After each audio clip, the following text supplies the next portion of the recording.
The stakes have never been higher. The competition has never been stronger.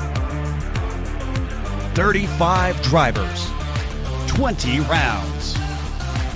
One will be crowned champion.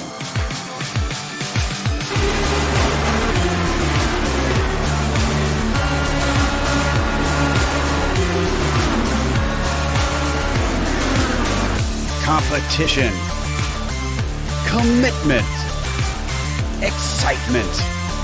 This is Lionheart. You're watching the premier American open wheel series on iRacing. The Lionheart IndyCar series presented by First Medical Equipment starts now.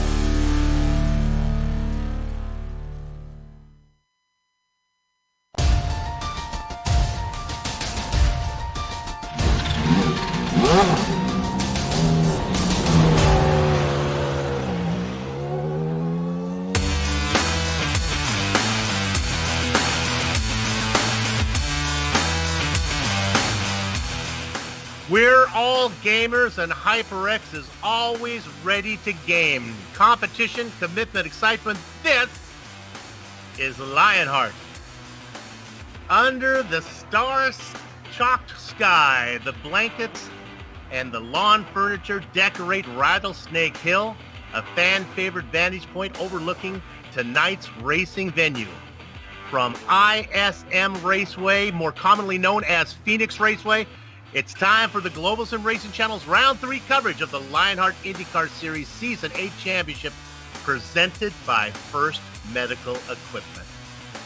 Now, after 2 rounds, this season has delivered 2 different winners. Connor Harrington at the Homestead Opener and real-world IndyCar driver Sage Karam last round at the Glen. But a different name echoes through the Arizona canyons. Technically, a Lionheart rookie, Josh Chin, invades the series armed with a formidable iRacing reputation. How about the 2018 SCO 10 Hours of Suzuka winner, 2018 Indy Elite Series champion, 2018 Indy 500 Top Split winner, and 2019 Classic IndyCar Series Rookie of the Year. Chan currently sits second in the First Medical Equipment Driver Championship, and after keeping defending champion Adam Blocker in his rear view mirror all of last season, as the series now comes to the land of tumbleweeds and cactus, it's the Lionheart townfolk wondering if there is a new sheriff in town. But the desert is a lawless place, having Chin's competition saying, "Badges? We don't need no stinking badges." Who's your Huckleberry? Find out now. It's the Thumbs Up Cancer Down Phoenix 200. And all the simulated Dallara IR18 action from green flag to victory donut streams your way live as it happens right here on the iRacing Esports Network. Good health and welcome to another GSRC broadcast and the Sim Experience Countdown to Green. Over the next 15 minutes, GSRC will bring you all the storylines, all the stats and facts you'll need to appreciate the Thumbs Up Cancer Down Phoenix 200 that will immediately follow as we count down to green. Way up in the press box to bring you our Words Eye View, former real-world IndyCar driver Richie Hearn, joined by yours truly, Bill Soupson. Sean Ambrose has director duties armed with cameras, located, aimed, zoomed, and focused by Dougie Beard. Phoenix Raceway has been around for decades, but it has seen many a change. Let's get updated on tonight's racing venue. Hello everyone, and welcome to the Global Sim Racing Channel. I'm Brian Yasek, taking your spinner on the Phoenix International Raceway and the GSRC IR18 IndyCar. So without further ado, here we go. Off here into turn 1, letting up the gas just a little bit to let the front end rotate, right, kind of straight through the corner, back off of it, kind of cut through the dog leg as much as you can right here, shave half a tenth or so. Down here into turn 3, wide entry, kind of let it float through the middle, and then grab 4th gear on either side, grab it up, get out of the corner, down the front stretch again. You could see guys move around a little bit, but I'm really not seeing that a whole lot in this car just yet. Round 1 and 2, cutting through the dog leg again. Make sure you don't hit those cones and take them with you around the track. Down into turn 3, a little bit of brake, a little bit off the gas, down into 4th gear, let the car pick it up and hit its rev band, off of turn 4 and across the line. And that's going to complete our track guide here around the Phoenix International Raceway. I'm Brian Yasek. Enjoy the show.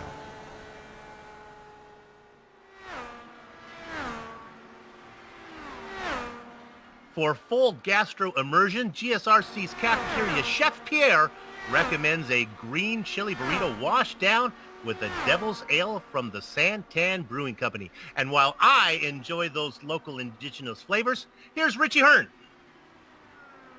Yeah, Phoenix, what a tricky little 1 mile oval that we're racing at. Very different on both ends of the track. Turns 1 and 2 banked a little bit more than 3 and 4, so you can carry a little bit more speed, but 3 and 4 is a little bit wider, so you can get some passing done. Really, it's just one track that you have to balance both ends. And in my day, we didn't have that paved dogleg. It was all grass, so there was no cones needed. But today we're running around those cones like it's supposed to be done, and it should be a wild one. I'm expecting a lot of action. Hopefully not too many cautions, but we'll see some action here. We'll talk a little bit more about cautions in a minute and their likelihood. Richie, what's this all brought to us by? Yeah, remember the countdown is green, brought to you by Sim Experience AccuForce steering systems with the most advanced tuning features on the market. The AccuForce Direct Drive is second only to the real thing. To check out the entire Sim Experience line of products, head on over to simexperience.com. Went into my doctor, said I'd lost some of my vim and vigor. He said, well, you have low T. I said, soup, low testosterone. I said, doctor, do I need a pill? He said, nope, you just watch some of those Sim Experience commercials. That'll bring up that T level for you. I plan to do that. I'm feeling good already. Let's go ahead and talk about the points. These are exciting. We're going to start, of course, these points are brought to you by the good folks at First Medical Equipment. How about we start with Connor Harrington? Not much to say there. This whole station. We talked about Josh Shin in the opening. Richie Hearn said this rookie was going to be good, and he has proven my booth mate to be right, at least so far. Adrenaline Motorsports has drivers in 3rd and 4th in Chris Stouffer and Andrew Havakech-Kinsella. Unfortunately for that organization, one of those drivers is on the black team, the other is on the red team. Hey, times are tough in the Empire State right now, so how about some good news, like fellow New Yorker King Kong, who also liked to climb. Michael Goodman climbed 17 spots into 6th. Also, make note of the rookie in 12th there. That is Junior Yesi Kankapati, up 14 spots. Richie will talk a little bit more about him in a second. Let's look at the team championships. Again, this is sponsored by HyperX. We'll start by talking about the team, not at the top, but in second, who jumped 7 spots. That's SKM. They won the day at the Glen with 151 points, thanks to Sage Kerriman first, Josh Chin in second. You know, the rookie gets no respect as they left his name off the chart, and Damon Martinez in 13. The team at the top of the chart finished second, a whopping 37 points back. Connor Harrington in 14th, Nathan Lewis in 10th, and Stephen Larkamp in 14th. Now, Larkamp has a marketing degree from Penn State and currently lives in a Pennsylvania town called Media. Based on the town's name and his marketing degree, don't you think that the team could come up with a more catchy name than Alcantech Simulations NHR Esports? It's going to be a long season for Soupy, talking team points. Sadly, we need to address the disastrous round for the LPM Cancer Down guys. The top team after the Homestead, they are now buried in 7th. Chris Lanini was the team's best finisher in 30th. I'll continue these. These are sad. Joseph Hassard in 33rd and Jason Galvin in 38th. Sadly, Don Henlick's lyrics ring true. Kick them when they're up, kick them when they're down. Here's a man who would never kick anybody. Richie Hearn's going to talk about the rookie championship. Yeah, here are the rookie year championships presented by Buck Kicker. And as you can see, Chin up on the top with 100 points. Kankipati up 6 spots up to second. He had a good run at the Glen. Frazier, Lewis, Holiday, Sandman, not so good at the Glen. Dropped down to 3 spots to the 6th. We're going to watch this all year long, but really the battle is going to be with Chin, I think. He's the one who's going to be to watch, as he may be a rookie in this series, but he's not a rookie in IndyCar, so hopefully he doesn't run away with it, because this is always a championship that we like to watch. Let's remind the viewers what they are watching. The best and the best on the iRacing World Championship, as well as many of the top private leagues, like the one you're watching this very moment, are showcased right here on the iRacing Esports Network. Hey, if you haven't done so yet, make sure that you subscribe. And you know, GSRC is proud to be part of the IESN stable of broadcasters. And now, how about the Lionheart Racing Series? It's powered by HyperX, and it is the premier open-wheel racing league on iRacing. It oversees 2 great series. the Lionheart Retro Series presented by DMLC Racing Channel, and the featured series tonight, the Lionheart IndyCar Series presented by First Medical Equipment. Both series honor the memory of the late Dan Weldon. And we're always picking up new viewers. Boy, our viewership has been up and going up and going up, so we better take time to talk about the series details.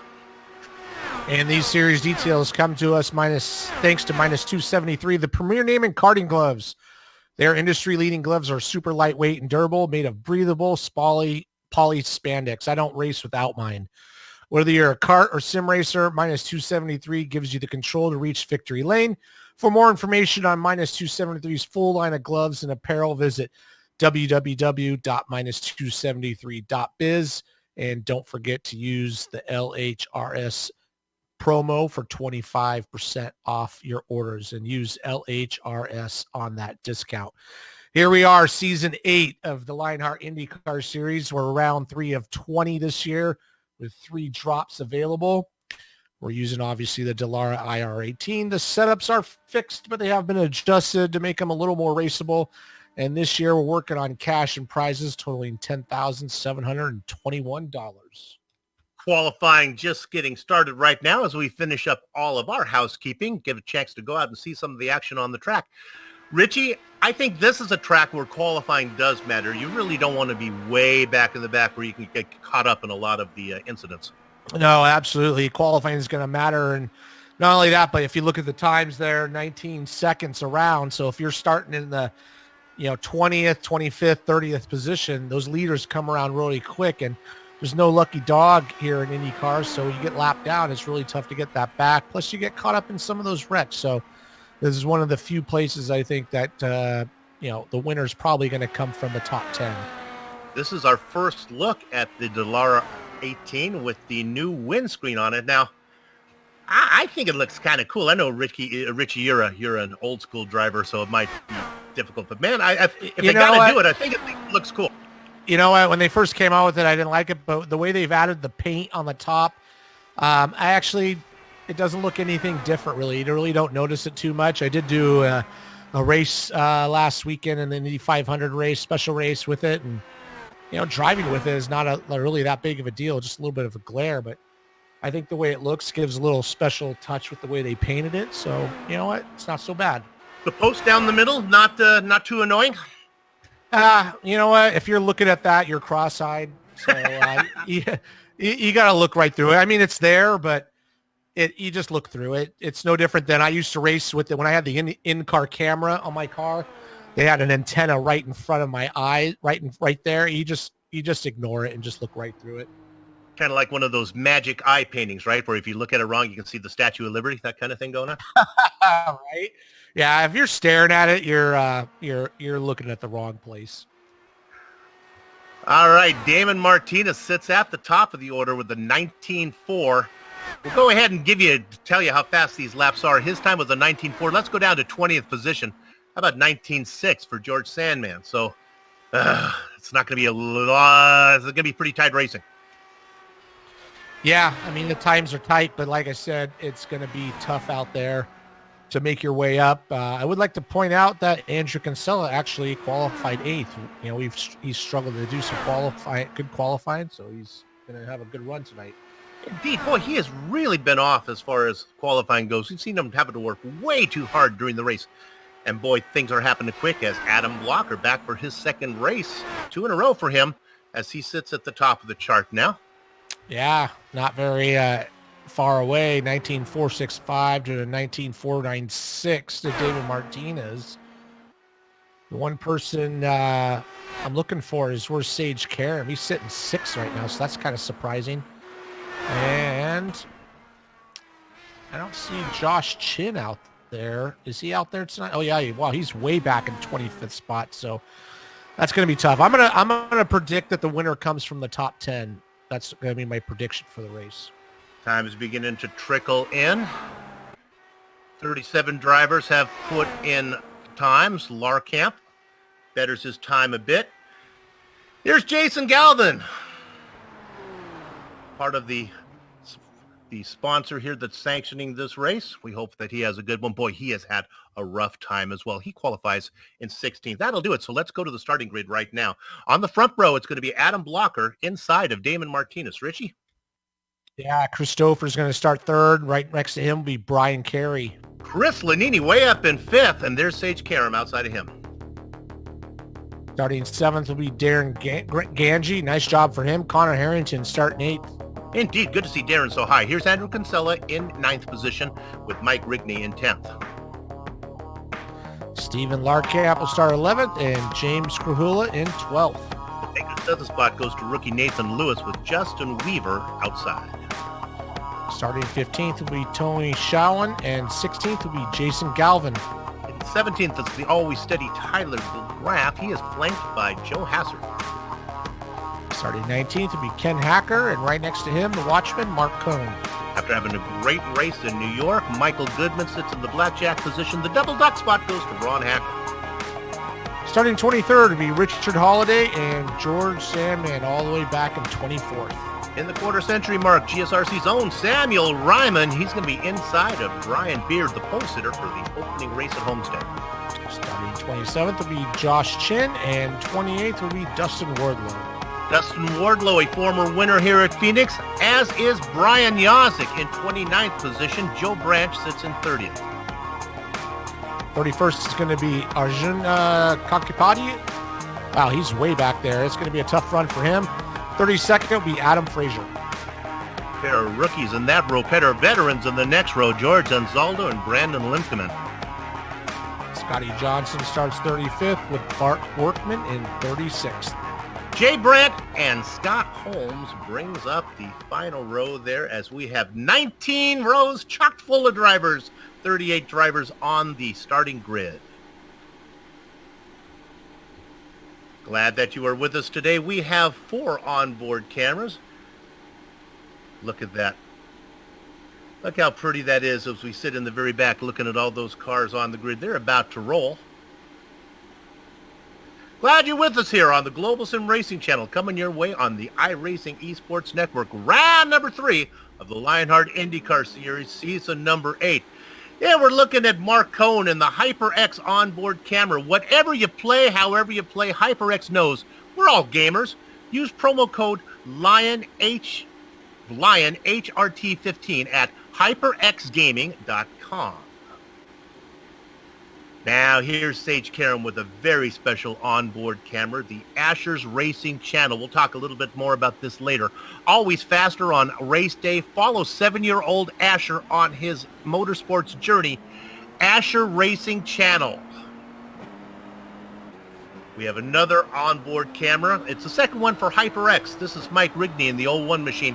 You know, if you don't have some HyperX earphones, you probably missed what I said the first time. So I'll say it again. Whatever you play, however you play, HyperX knows we are all gamers. For those of you not with good equipment, promo code LionHRT15 at hyperxgaming.com. And our final onboard camera, Jason Galvin, number 42, the Thumbs Up Cancer Down machine. Providing Central California cancer patients with support since 2014. Get involved at Thumbs Up Cancer Down. HyperX is gamers, and we're all gamers. Competition, commitment, excitement. This is Lionheart. Adam Blocker leads the stampede. Go ahead. Adam Blocker got a great jump off that corner. I know people were talking about the tires are really tricky on that first run, and everybody looks like they're taking it kind of careful, so we got one full lap before we get a yellow flag, so that's a good sign. One full lap before a yellow flag is always a great sign. Stouffer in second. Damon Martinez in third. The battle is back for fourth position. On the top side, it's Brian Carey under attack from Sage Karam on the inside. They continue to fight. Look like Karam's going to get the best of that. Oh, losing momentum now. That is going to be Carey, and that's going to open the door maybe for Connor Harrington to stick his no in. He doesn't get that done. Great battle going on for fourth position. Karam, Carey, and Harrington. Yeah, Karam's always very aggressive on those starts, trying to make up as many spots as he can. He's already made up 2 spots there. Looking to work on Damon Martinez at the moment. They are well behaved up front. Director, let's go back to 9th position. This is Chris Lanini. He's just got passed by Darren Ganji. How about Ganji having a great race? We know a lot about Darren Ganji. Any sim racer knows about him, but he hasn't been very competitive so far this season. Great to see him up racing inside the top 10. Chris Lanini right behind him. Not too far back, our race sponsor, Jason Galvin. And look at that, 3 wide behind him. That's Rigney on the top side. Justin Weaver behind him.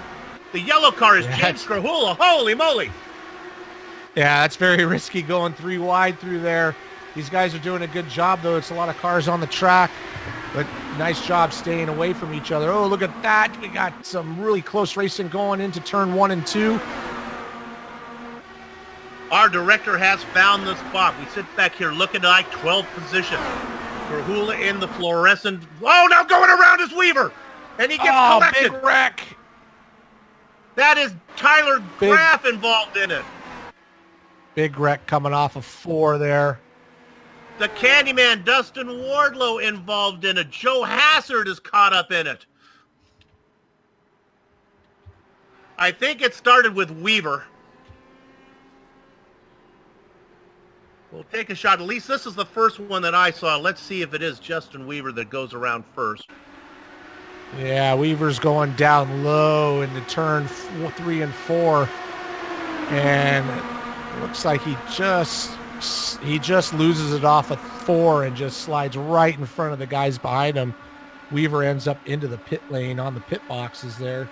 That's Weaver in the white and blue car, Krahula up above him. You'll see him right here. He just gets on that yellow line and just kind of loses control, and then everybody behind him he's just blocking the track. It's just unfortunate for everybody else. Just one of those racing instances. I'm looking at 5 names here. Dustin Wardlow, Big Joe Hassard, George Anzaldo, Tyler Graff, and Justin Weaver involved in that one. Not sure how many people are going to get to come back. You know, Richie, you and I have done a lot of these. Our director has done a ton of these, and sometimes we just know. You just get a hunch where you want to put the camera.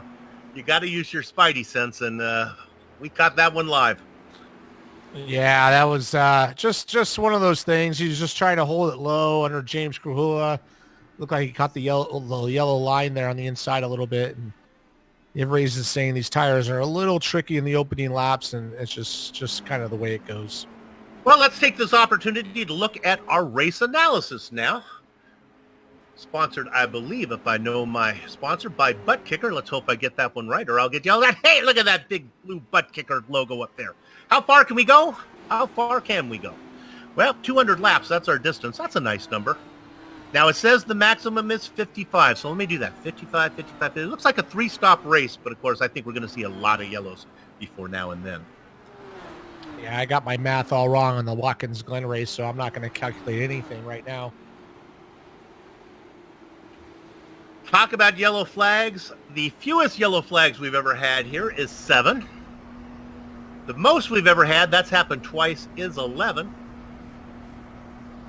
My wife is pulling for the under. Yeah. Oh, look what on board with Chris Stover, yeah.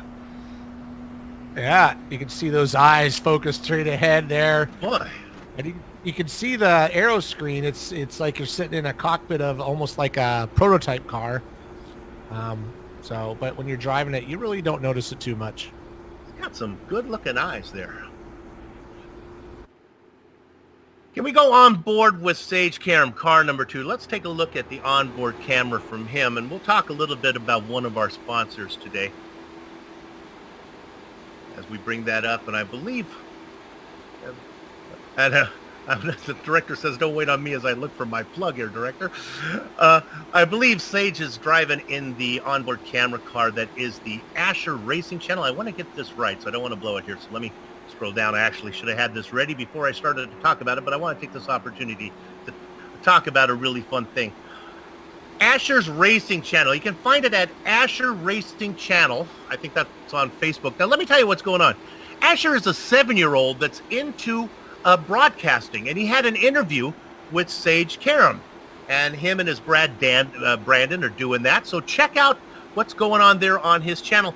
Asher, let me give a little advice here from Uncle Snoop. Next time you talk to Sage, The guys here at GSRC, my bosses, they are mean. They won't let me ask any personal questions. So if you get the opportunity to talk to Sage Karam again, ask him if it is true that he was actually a very close friend to Anna DeFerrin, the daughter of former Indy 500 winner Gil DeFerrin. I believe they were very close. I don't know if that's going on any longer, but check that out. Hey, time to go racing.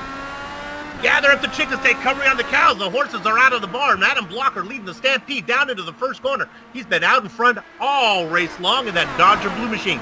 Christopher behind him, Damon Martinez. Sage Karam now up into fourth with Brian Carey running at top 5. Yeah, Adam Blocker doing a good job again on that restart, getting a little bit of a jump. A guy to watch there is Sage Karam.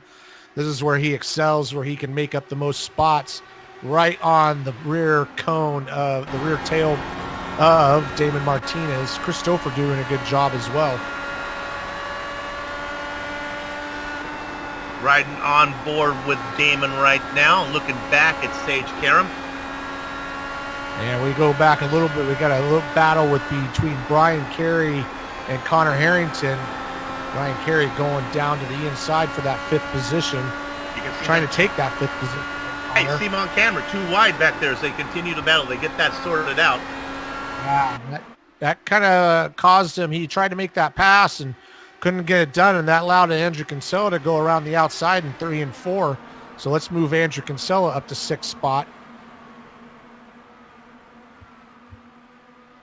And there we go. Let's There's go up Sage, to 3rd. Yeah, Sage Karam going to the inside of Damon Martinez and making the pass done. That was a good move. Just a nice little power move into the corner. Damon Martinez gave him a little bit of room. It's a little early to fight it, but either way, nice job for Sage going from starting 6th all the way up to 3rd at the moment. You said it though, Rich. He did make it look easy. Now he had some cooperation from Martinez, but that is impressive. Let's drop back a couple spots to 5th. This is Harrington with Andrew Kinsella on his tail. Kinsella has qualified so poorly in his first 2 races.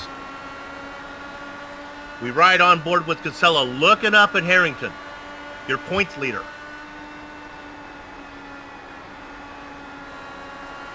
Yeah, Connor Harrington's doing a good job. Started 8th up to 5th. Got passed by, or tried to get passed by Brian Carey and was able to hold him off. He really just needs to have a solid race and just kind of stay where he's at the moment. It's a long race to go.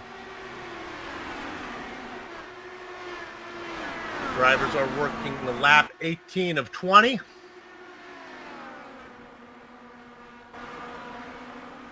Don't forget about your defending champion, Adam Blocker. It was thought that Adam wouldn't be able to race all that much with us as he has a new job with Ilmore Engineering. Real world gig. But he's here for his 2nd race in a row. He won 7 out of 9 on the road courses last season. Couldn't get it done last week at the Glen. Richie, let's look at 7th position. Yeah, Brian Carey going trying to make some moves as well. He's getting worked by Darren Ganji. Darren's doing a great job, and he's got Jason Galvin all over the back of him. Jason's doing an awesome job. Started 16th all the way up to 9th. But Brian Carey, he was earlier trying to pass. We're going to go on board with the thumbs up, cancer down onboard camera. I'll tell you, Galvin is racing the prettiest paint job of anybody. Look at that run he's got going into turn 1, and he's going to make that move. Whoa! Done. Oh, no, I thought he was going to get that done. He is going to get it. He's got the inside line. Let's see if he can hold that. Galvin and Ganji going at it. Ganji on the outside, good touch! Oh! Ganji goes around. Galvin is into the wall as well. Getting through is everybody. No! One person and a couple more. They bang up on the outside wall. They couldn't avoid Ganji, who was stuck on the outside wall. Adam Frazier gets into him, I think. And also Ken Hacker ends up on his roof.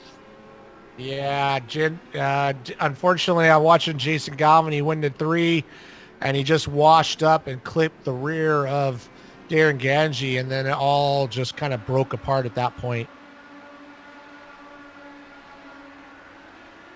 Galvin is in his orange watch machine. Jason right here. You're going to watch him coming down the front stretch. He's going to go into turn one. I thought he had the pass made. They got close right there through the dog leg, and here they come. Really close. He gets in position, but he just kind of washes up.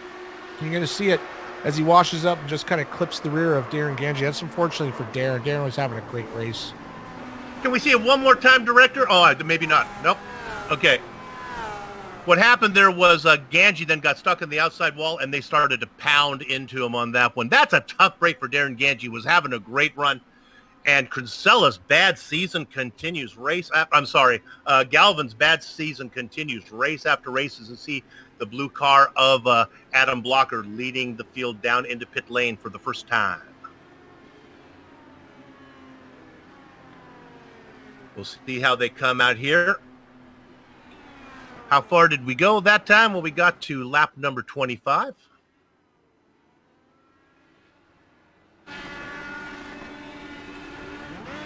Wait for them all to come out. Blocker was first in, and Blocker's going to be first out. We'll take a short break here once they start to get out on the track. Let's see if anybody else stayed out there. Give a quick look at timing and scoring. A few drivers stayed out. We'll see if they come in. We'll update you how that plays out when we come back from break. You're watching the Global Sim Racing Channel on the iRacing Esports Network.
Okay.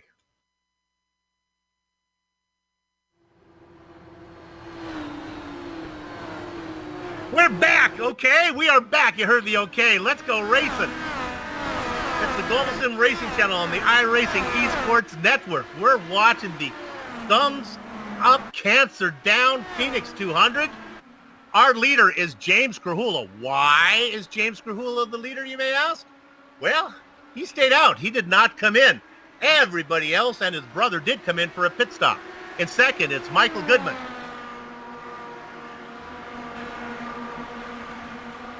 Where was the leader before the pit stops? Well, that's Adam Blocker. He sits back in third. Let's go back to sixth position where they're too wide. Damon Martinez on the top side. We haven't heard much about Joe Brandt. She's down in that Coca-Cola car down low. Martinez goes around him, and boy, the Coca-Cola car is getting freight trained as there goes Connor Harrington up high as well. Again, Brandt stuck down low. They go around him. How about Andrew Kinsella going around as well? Finally, Brandt gets to tuck in ninth position with Brian Carey on his tail. That says a lot about which line is the fastest way around Phoenix. And it isn't down low. So how long can James Krahula stay out there? Well, we'll find out. He's been out for 30 laps as it is. Boy, his car is easy to find. Now remember, Krahula avoided an incident earlier as he was on the outside. He was able to skate by. All heck broke out behind him, so he's still out there. Coming at you, the car you see at the very top of your screen, that is Michael Goodman. They start to settle down up front, so let's go back a little bit. The action is back at 10th again. Let's go back to Joe Branch again. Oh my goodness, here comes Brian Carey. That white and red machine is just really getting hounded. Carey goes by. That's Mike Rigney in the dark car number 00. Boy, if you're going to have a dark car, how about you number it 00, right? We're going to go on board with Mike Rigney. Looking up at Joe Branch. There's the HyperX onboard camera. If you're wearing some of those headphones, you're getting a good sound right now. Gives you a good opportunity to look at the new windscreen. Like Richie said, if you're looking at that bar, you're really not racing the right direction as he gets it close out to the wall.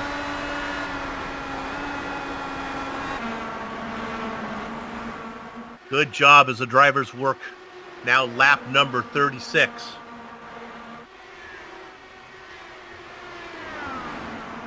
Let's go back 2 wide back in 13th position if we could. This is Tony Schowen under attack on the outside from Stefan Larkamp, the marketing major out of Penn State University. And keep an eye on the blue and white number 93. That is Joshua Chin. We talked a lot about him in the opening. Right now he races in 15th. And it's about to be 16th as the Watchman, Mark Cohn, powers around the top side in the 39. Cohn trying to finish the job. Chin pinned down. Watching behind them is Holiday. Here's another HyperX machine. Cohn now looking on the inside of Tony Schowen. This is a great race going on with Larkamp in 13th, Schowen, Cohn, and then you can't see Chin, who's under attack now from Holiday. Oh my goodness, Director, can we get a replay, if you could, of Brian Yosik just a few seconds ago? This got really scary. Brian Yosik is a lap down, and you watch him get on the top side here. And they just started coming, and I thought we were going to have a real mix-up here. There's Yosik, as he was able to get out of the way of the tractor. They keep coming, and he was able to let the entire field go by, but it was very, very scary. Brian, of course, trying to make up from an early incident. He is in 29th, a lap down. James Krahula out in front by a whole second. He is working lap number 41 on these tires. We have gone 2 laps now, and it's 42 laps on these tires. What does that mean? Well, he hasn't been in yet. And let's be honest. He's been out there for 42 laps, and I don't see Adam Blocker doing a heck of a lot to run him down. Richie had to step away for a minute with some technical issues. He'll be back, but honestly, you would think that on a long stint like this, Krahula would be suffering more, but it doesn't seem to be the case. Michael Goodman did come in for tires. But you know, if I correct myself, he made a stop, but Goodman made it way back on that first caution. So he's been out there for 35 laps. So really the first guy with fresh rubber is the blue machine of Adam Blocker. Okay. We'll go back and look at Sage Karam in the number in the fourth machine. In the Asher Cam. There you have Asher Racing. Nice job from Sage as he looks to go back to back. Young Asher watching on. Past your bedtime, Asher. But guess what? I'm guessing no school tomorrow for you. Andrew have a catch Kinsella on the top side. No, on the low side. That is Harrington on the top side. Watch the momentum from Connor. He's your round one winner, and he sits now in 7th position. Andrew Kinsella not giving up the chase here as he's right on the gearbox of Harrington.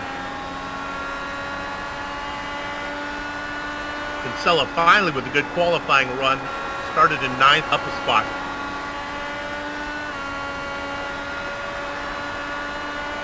Let's go way back again to this 5-car train in 14th position. Just check in on these guys because I got a hunch. We're going to look at Stefan Larkamp. Now diving it down low. That is the watchman, Mark Cohn, trying to get underneath Tony Schowen. It fails. Now watch what happens to Cohn. A failed passing attempt is almost worse than no passing attempt at all. You lose your momentum. I thought Joshua Chin might get there, but he thought better of it. Joshua Chin in that white and blue car. 2 spots back. Oh, look at this dive. Holy moly. Take it in deeper than beatnik poetry was Mark Cohn, but he still can't get the job done. Great racing for 15th. Schowen on the top side. Cohn will not surrender Casper here as he continues to fight. Cialis Bathtubs out of 4. Let's see where the momentum belongs to. Cohn gets credit with leading that lap. Can he finish the job into 1? He does.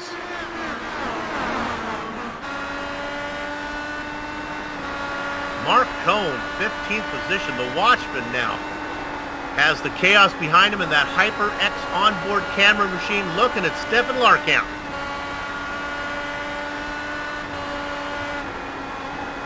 You can see ahead of him 2 wide. That is, oh my goodness, that is Richard Holiday that just was able to get around Joe Branch. You can probably see it in that chaos that's going on just in front of these guys.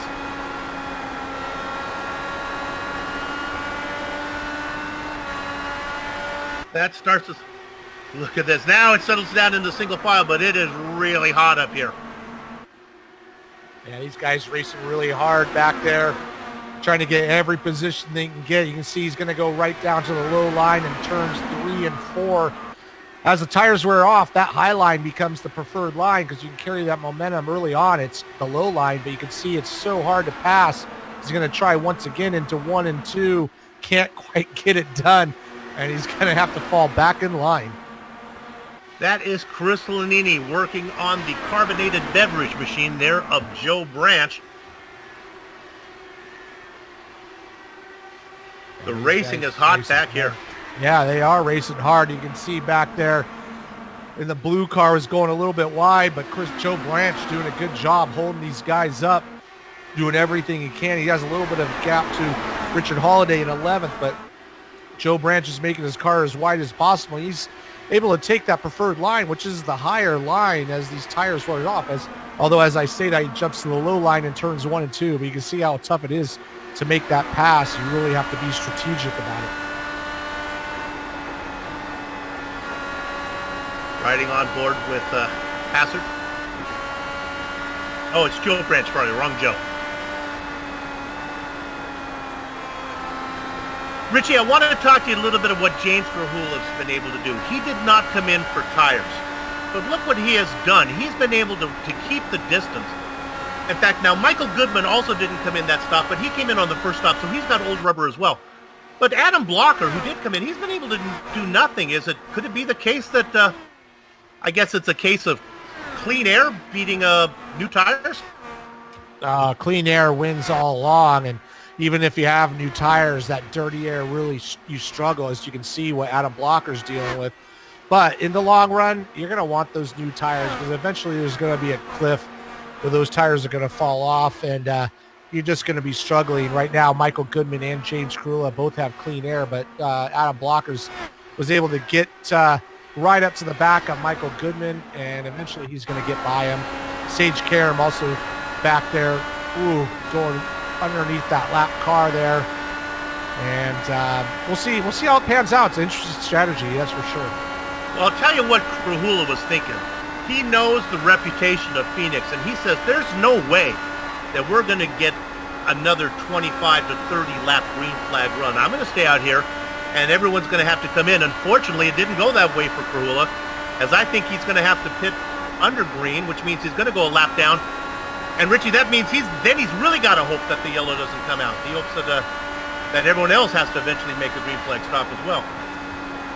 Yeah.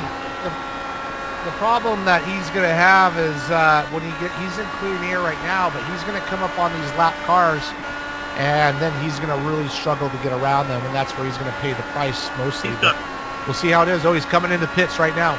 Our director had up that lap comparison. You see, it was pretty dead even there between them. So Krahula comes in. He'll want to get out ahead of Goodman, who was on the same strategy. Yeah, he's not going to be able to do that under green, but you know what? He's able to extend that run a little bit, and that might pay dividends as we get near the end. Well, this is Goodman going around right now. Now he gets the lap back. Because remember, Goodman stayed out as well. Goodman is... Oh, I'm wrong. I thought Goodman was... I thought he pitted. He did not pit. I'm sorry. Yeah, no, he's doing the same thing that Krahula is doing, but he's staying out. And he's going to stay out again. He's going to hang in there, hopefully, for a yellow. He started 21st all the way up to first. So sometimes when you start that far back, you got to take some chances, and hopefully it just falls the way you need it. Yeah, my bad on that one. Goodman had about a 5 or 6 lap advantage on Krahula. So Michael's going to be coming in real soon. And the blue car behind him, that is Adam Blocker. He is going to be our virtual leader here as soon as Goodman gets out of the way. So how far is it back? Well, Blocker, then it's Sage Karam. Yeah, Sage Karam's done a great job. Started 6th, was pretty aggressive early on. Oh, here comes Goodman. He's coming to the pits, so he's going to relinquish that lead, take his stop, and that's going to put Blocker and Karam in 1st and 2nd, with Christopher in 3rd.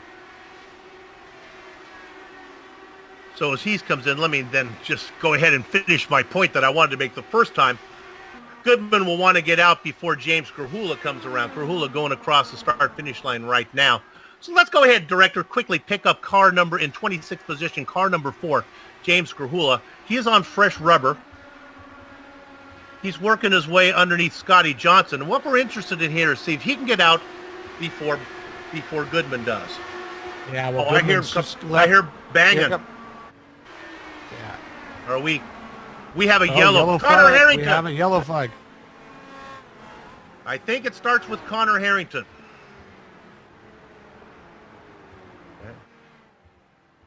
Wow, this is going to be really interesting now because those two guys just pitted, and if everybody in front of them pulls in, they'll cycle around, get their lap back, and be back on the same strategy. He came in right at the time. This is Connor Harrington and Damon Martinez getting together. And as we look at the replay, we'll talk about it. But then we'll follow up to see how it plays out for the guys who pitted there out of cycle. Wow, it looked like he just got wide and just kind of just watered up into the wall and did his own thing. Yeah, you know what? It really was Harrington that got into the right rear tire of Brian Yazik, and that's what put Harrington into the wall, and then Martinez had nowhere to go. Yeah, that's unfortunate. A couple good cars out of the race at this point. Okay, so now we're going to turn our attention to what's going on the track. Blocker comes in. So this Karam. So what's this going to do is those guys are going to be able to cycle around, and you can see all these guys coming in. Ooh, Blocker just beats Karam out of the pit lane. Karam had a great stop. But I'm going to keep an eye on those guys there with Michael Goodman and James Krahula because they're going to be able to cycle around. They're going to have, one lap on their tires, so they're not too bad. So really didn't work out too bad for those guys. Yeah, they're in 23rd and 24th, but like you said, they were a lap down. Now getting out of the way is Yazik and Hazard. And as soon as they get permission, they will get to come around. So James Krahula, Michael Goodman. Well, I mean, I said it worked out for him. It really didn't net out any positions. They're going to end up back to where they were in 23rd and 24th spot, respectively. James Krahula started 12th. He followed all the way back to 23rd, but it was worth the risk. I mean, sometimes you got to just roll a dice, and What they really needed was to them go around for a while and then have those other guys pit under green and then a yellow flag come out, and then they would have been looking real good. Thought we were going to get an opportunity to talk with Jason Galvin, but I guess he stepped away for a minute. Hopefully he'll come back. Jason, we'll get you in here. Jason, part of that charity that is sponsoring the event today, Thumbs Up, Cancer Down. Really fine charity. So those guys should be getting the wave around, and they'll cycle around to the back of the grid. 24 cars on the lead lap. Joe Hassert, first car, well, he's 2 laps down now, 25th spot. And then those guys go, they're going to cycle around. We're going to start out with Blocker, Karam, Stouffer, and Kinsella and Carey in the top 5. Got to give a shout out to Rich Holiday. Started 23rd up to 6th. I don't know what his strategy has been working, but he's done a good job working it to get up into that top 10.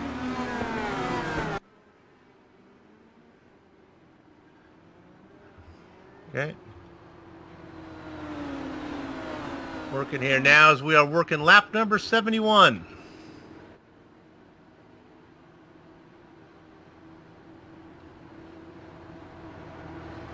I believe this is caution number 3. We're not quite to the halfway mark. Let's see if we can set ourselves a record and go under 7 cautions today. Pace car pulls in.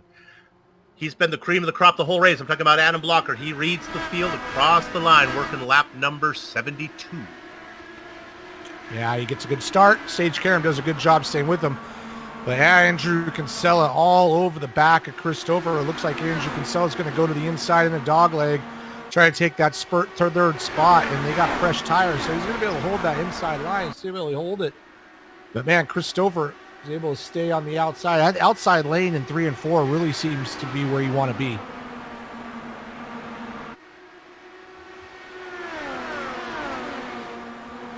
"24 cars on the lead lap, the last one being Michael Goodman. Right ahead of him, James Grahula. We know why that is, as they did that alternate strategy. They're at the back, but they're still on the lead lap. Anything can happen.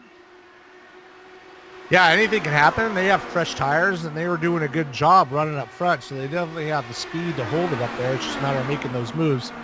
Right now, Christopher's still holding on the outside line, 3 and 4. He's kind of gapped Andrew Kinsella a little bit.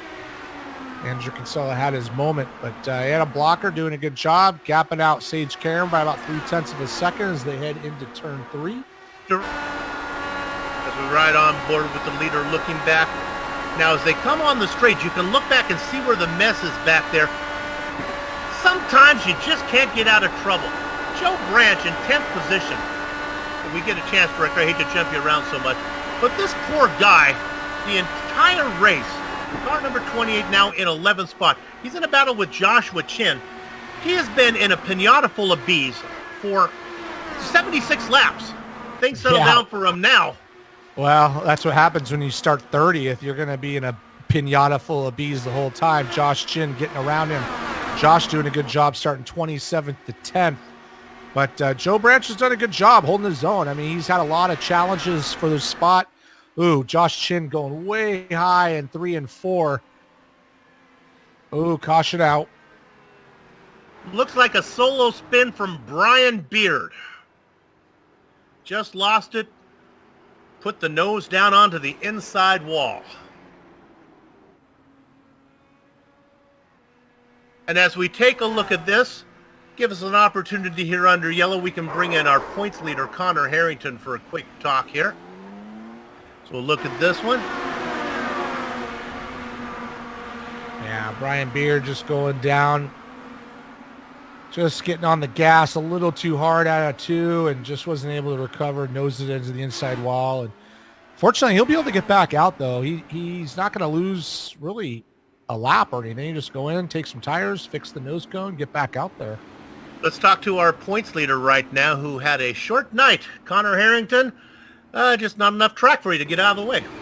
Well, not really. That one kind of actually just ended up in my lap there. I guess Damon was trying to get around the lap car of Yazek, who was 6 laps down, and he'd been letting everybody go on the inside and then decided he wanted to try letting people go on the outside, and there was just a little bit of a miscommunication there, and I kind of got caught up in the accident when Damon bounced off the wall. It's kind of unfortunate, really. We were hopeful for tonight, and things just definitely did not go our way. That's why God made drop races. Hey, talk about the track a little bit. We saw James Krahula stay out and have a long stint, and really the clean air in front of him, he seemed to be as fast as guys on new tires. Yeah, James was bold where we weren't. Obviously, I don't think that strategy decision paid off. I think he's a lap down now. But yeah, I mean, clean air is overpowered. I mean, I would put a lot of money on the fact that once somebody gets the lead, they are not going to give up the lead unless something catastrophic happens. So it's wild back there in the pack, though. The car really does drive like it's got no air on it. So you're really playing with the throttle, trying to get the car to help rotate. So what we can learn from that, though, is we get down to the close to the checkered flag. If there's 10 or 15 to go, if you're out in front, you don't expect, if you have the fuel to get to the end, you don't expect anybody to come in then, right? I don't expect anybody to pit inside of 55 laps to go. That's how confident I am. That's a long step. Thank you, Connor. Good luck next round, buddy. Yep. Cheers, guys. Thanks. That was fun. That's some, nobody's going to pit inside 55 laps. Yeah, well, while we were doing that talk, we did have the camera on James Krahula as he came in and topped up. So he's extended his pit window a little bit. So, we'll see what happens. If sometimes these races, they get a lot of yellows early and then they just go these long green flag runs as people settle down. So we'll see how that plays out. We don't have Jason Galvin, but maybe we can bring up the race logo if we can. Give me a chance to talk about Thumbs Up Cancer Down. Battling cancer is hard enough. Thumbs Up Cancer Down wants the survivors to know they are not alone. This Bakersfield, California-based nonprofit provides support to those fighting cancer through their Thumbs Up Power Up packs. Each pack contains items carefully selected for cancer patients, including blankets and beanies, a journal, and a phone charger. If you want to get involved, all you got to do, go to thumbsupcancerdown.com. I love it when iRacing gets into these type of things where they can make it more than just a game. That's a great thing. And that's something that, Richie, that Jason Galvin's been doing for several years. Yeah, he's been very involved in that. We're about to go racing here, so Soup, why don't you take it over? Adam Blocker has been out in front the whole time, working lap number 82 as they come across the line. Followed by Sage Karam. Karam coming off the win at Watkins Glen. Blocker had to settle for the shortest podium spot. And right behind them, we got Andrew Kinsella trying really, again, hard to get by Christopher. That's what he tried last time on that restart. He's going to go down to the inside lane, but not quite going to be able to make it. Christopher's going to make him earn this. Talked about it before. Stouffer and Kinsella both race for Adrenaline Racing. One for the black team, one for the red team. So they are, I guess, cousin teams. Kinsella finally having the race we've been waiting for Habitetch to have. Yeah, he finally got a good qualifying spot. Started 9th, running 4th. Doing a good job. Wasn't able to get by Christopher on the other restart, but he's hanging a little bit closer this time to him. You can see him, he's going to try to run that outside lane. I think that's the preferred line. If you can get to that guy in front of you to kind of get down to the bottom, you're going to have that momentum to carry around the outside. Richie, let's talk hard charger. Just behind these guys, back in 6th position as that battle continues. I want to talk about Richard Holiday. 23rd to 6th. What a nice run. Right now he is sandwiched behind Kerry and in front of Mike Wrigley. Yeah, and he's done a good job. I mentioned it earlier, 23rd to 6th. Also, you got to give a shout out to Josh Chin and Mark Cohn.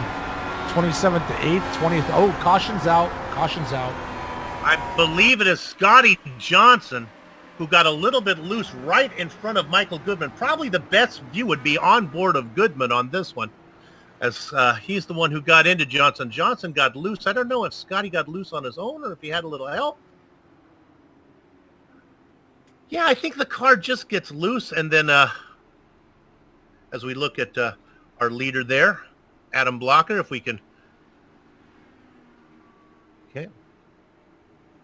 Michael Goodman's been having a great season so far, sitting well up in the points. Now, if we ride on board with Michael here in a minute, you'll see the Scotty Johnson gets loose right in front of him. Hopefully we'll be able to pull it up. Hey, look at that. Look at that big screen going on right there. Hey, that looks pretty good. Let's watch what's on the big screen. Technical issues. We're not going to be able to have that one. But trust me, Michael Goodman had nowhere to go on that. Pit stops. Pit stops are happening, but guess who stayed out? Sage Karam. Sage Karam stayed out. Josh Chin stayed out. So this is really going to mix things up. We got, 112 laps left. 55 and 55 is 110. Throw in a couple of yellows. So that's pretty... I think I would have pitted. But we'll see. You know, it's tough to get by people. We haven't seen anybody charge through the field with fresh tires, so we'll see how this works. Got to give a shout out to Josh, 27th a second. And, those tires aren't that old. Sage Karam stayed out. That's why his parents named him Sage, because he is wise.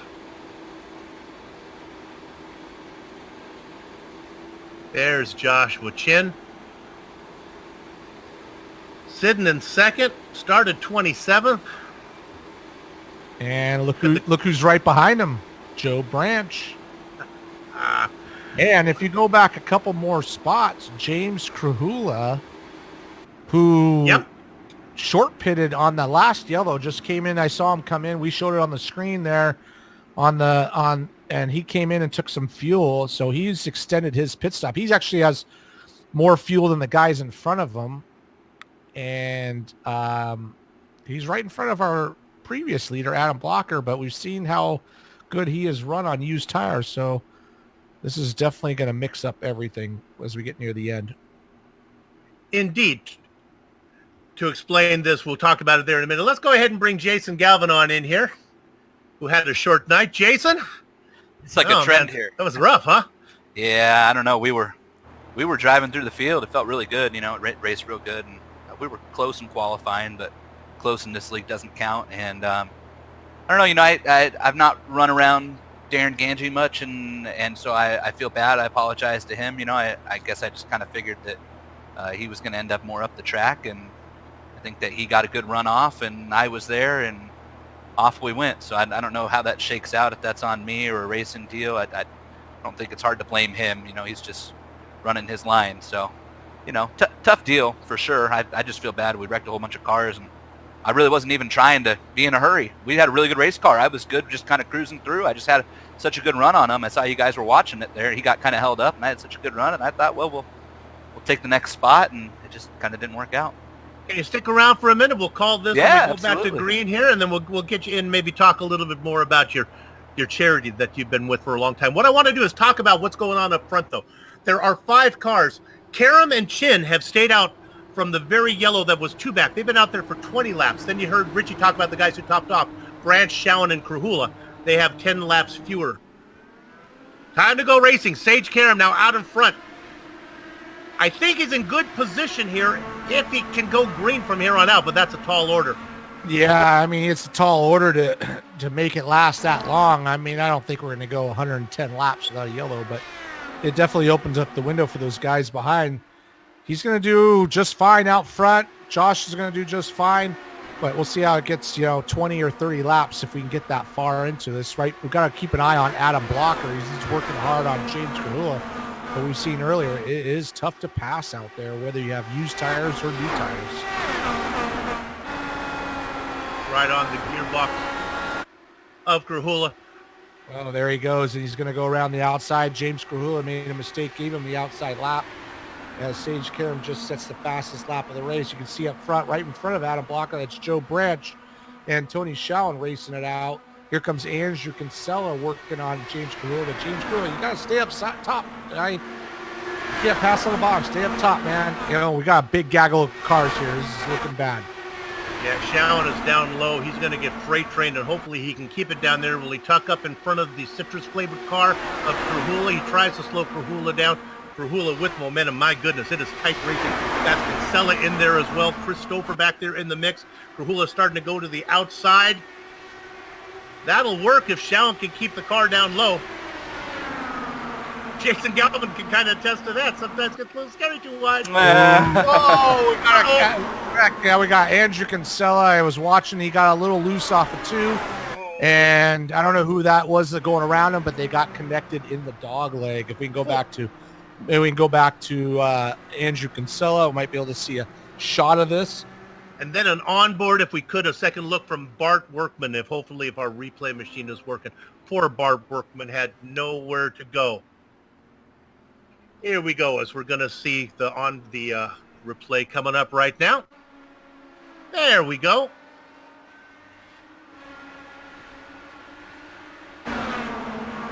Yeah, this is just coming out of 3. If you watch Andrew Kinsella, I just happened to be watching him. He's going to go right to the bottom here. He's going to really hold it tight off this corner. You're going to see him get loose right there, a little twitch, and then it just, everybody gaggles up and unfortunately catches out about 3 or 4 cars. Let's try on board with Workman. You be the driver. You choose the line you want to go here. Yeah, you can see he just has nowhere to go. All smoke, boom! And that's just, unfortunately, that's oval racing. I really don't think anybody's to blame. Andrew just got a little bit loose and just kind of bottlenecked everybody up and ran out of room. Well, their misfortune gives us an opportunity to talk to Jason Galvin. Jason, I know the world's kind of crazy right now, but your charity is year-round, correct? So once things settle down, they can get involved in that. Yeah, absolutely. And we're trying to find a way. And I don't know given what's happening right now that anybody wants to risk being the person that passes this deal on to somebody unknowingly. We're trying to find a way to keep what we do going. Fortunately, at Thumbs Up Cancer Down, we build power-up packs, and we're a Bakersfield, California-based charity. We help a bunch of hospitals in Central California area. We build what we call power-up packs, and they're packs that are given out at chemo centers to cancer patients that are going through chemo. Of course, cancer treatment hasn't stopped because of the coronavirus. So fortunately, my understanding is most of the hospitals in the area were pretty well stocked up. We had a good run at the end of last year with our power-up packs and getting them out to people. But it's a great charity. I've been involved with it since I worked in the news, and our morning weather anchor, Kevin Schrett, had founded it, Kevin and Cody, and it's got such a great message behind it. It started as a way to kind of spread positivity and enrich the lives of those who are battling cancer. We always say there's so many great charities out there that are raising money to find a cure. They're raising money to help the families. They're great. We support them too. Please don't stop your support of that. But if and again, times are tough, but when times get better, if anybody out there finds it, in their heart or has a little bit spare change to throw our way, thumbsupcancerdown.com, and you can go there and see our power-up packs that we created 4 or 5 years ago now that we hand out to the hospitals. And they're really wonderful things. They have everything that somebody going through chemo needs. They got a blanket, they got a beanie. They're made out of certain materials that won't hurt or scratch or itch your head, as you're losing your hair. It's got a diary for them to keep notes. It's got a phone charger. It's got hand sanitizer. So the hot demand right now on that, I'm sure, But again, I'm so proud to be affiliated with it. My wife and I are both on the board of directors. And I'm so proud that Lionheart has kind of taken them on the way that they have and allowed Thumbs Up to be such a big part of this series. And my team at Loud Pedal, we're Team Thumbs Up and Team Cancer Down, and everybody for the most part was running Thumbs Up cars tonight. It was a rough night for the team, but if you sit back and think about those people that are getting up tomorrow morning, the world is shutting down and everybody's worried about the coronavirus, and those people have to get up tomorrow and go in and get the needle put in their arm and go through chemo again anyways, and it changes everything. It does indeed. Thanks for the job you do. Not the way you wanted your 100th race to go, but we'll see you down the road a bit. Jason Galvin out for the night. Pace car is in, driven by Phoenix's own Linda Carter, former Wonder Woman. Good to have her here with us. Sage Karam leading the field.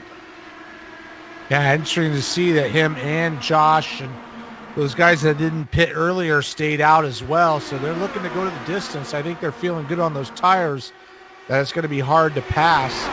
It just, with those guys like Adam Blocker and everybody that pitted, they have a much wider opening as far as fuel goes. But good, clean start. And Adam Blocker up to third. Man, Josh Chin all the way from 27th to second. Got to give a shout out to Tony Schowen, 15th to 4th, and Richard Holiday, we talked about earlier, 23rd to 5th. You can see the lap counter at the top left corner of your screen. We just passed the halfway mark. And I think now with that yellow flag that Sage Karam and those guys up front can maybe get there. I don't want to talk too soon. That yellow certainly helped them. Yeah, the yellow definitely happened. On the numbers, I think they can make it. Obviously, I'm really don't think we're going to go 100 laps or 97 laps without a yellow flag, but at least they're good to go if we do. Looking at Mark Cohn in the HyperX onboard camera machine, racing in 8th position. Started in 20th, having a good run. That driver right ahead of him, well, that is Mike Rigney. I think it's all going to come to when the yellow falls, Richie. If they have to make a green flag stop and then the yellow falls and the other guys get to pit under yellow, that could be the difference. But if it falls right for them, it may work out. Oh yeah, well that's kind of what Adam Blocker and those guys are hoping for. Even though Adam Blocker's sitting in third right now, he's struggling to get by Josh Chin, who has much older tires. And that's letting Sage get out into the front. He's got a healthy 1.37 second lead. But if the yellows fall, if these guys have to pit under green and then a yellow falls, they're going to lose a lap. I mean, that's the way it is. So we'll see how it plays out. I don't know how many laps. When was the last time Sage pitted? I don't have my timing in 38 laps ago. So he's got to hope a little bit. I don't want to jump you around too much, but I think that those guys are kind of locked in position. Let's go back to 11th spot. This is Jay Brandt. Now he's got Brandon Limkin. We haven't talked much about Brandon in front of him. He's got the Sandman behind him in 12th, and then there's that citrus-flavored machine of James Krahula back there lurking. We know that car is fast if you can get it in clean air. Yeah, all those guys, Brandon, Jay, and George Sandman all started 24th, 37th, and 34th. Working backwards up to the front. James Krahula, he's been up to the front, been to the back. He's working all sorts of strategies, but he's got 3 cars in front of him. He's trying to work that outside lane. They were almost 3 abreast going through 3 and 4, trying to find some clean air. That's the key, is just get a little bit of clean air on that front wing. You got to get that front end to bite into the corner. That's really the key to these cars, and if you can get the front end to bite, then you get that drive off. And when you think about yellow flags and the chance of them falling, remember we started this race with 38 drivers. We've lost nearly half of those. There's only 20 cars on the lead lap right now. And Andrew Kinsella was able to stay on the lead lap. Joe Hassert is running 21st, 2 laps down, but the rest of the guys are all out of the race. So yeah, 21 drivers running, 20 on the lead lap. So, I mean, like my dad always said, my black sheep eat less than my white sheep because I have more black sheep. That's not right. Well, you know what I mean. I have more white sheep. You get the idea. We're not going to have as many cautions because we don't have as many cars. Yeah, I mean, right now things look like they're settling down a little bit. That battle for 10th, 11th, 12th, 13th was a little bit heated, but it's kind of separated out a little bit. So right now, I think we're kind of a little bit on the waiting game and just see how it plays out if these guys get into lap traffic. Right now, it's 19 and a half seconds around, 13 seconds back to 19th. So we'll see if they get into lap traffic. That car going around lap traffic there was Andrew Kinsella. My goodness. Another race goes south for Havaketch. Just cannot get any momentum. 19 cars on the lead lap now. Yeah, he was doing a good job and just got caught up in a bee's nest, got a little loose and collected somebody, and that's unfortunate. Did have a better qualifying start for once, though. That was good. There's Kinsella getting passed again. How about a little love for two guys back in 17th and 18th, just to let them know that we love you. We're talking about Ron Hacker and Samuel Ryman. They're both still on the lead lap, both up from where they started. Yeah, they're running 17th and 18th, about 13 seconds behind the leader, so they're still safely on the lead lap. They got to kind of pick it up maybe a little bit if they want to stay that, because Karam's coming around pretty quickly. Hey, they're ahead of James. They're ahead of Kinsella and Martinez and Harrington and a lot of and Galvin, some big names that they're doing better than Dustin Wardlow. All these guys, big names that are out. Brian Yazik. Yeah, Siege Karam running out front. He's got a healthy 3.3 second lead over Adam Blocker. It took him a while. We didn't see the pass on Josh Chin, but he got by him and he's able to gap Josh. Josh is struggling a little bit with those older tires as now he's got Tony Schoen and Richard Holiday, but Sage Karam doing a great job. Started 6th, pretty aggressive on those early stops or early restarts. Stayed out. So he's one of the guys that stayed out to get him up to the front, and now it's up to Adam Blocker to chase him down.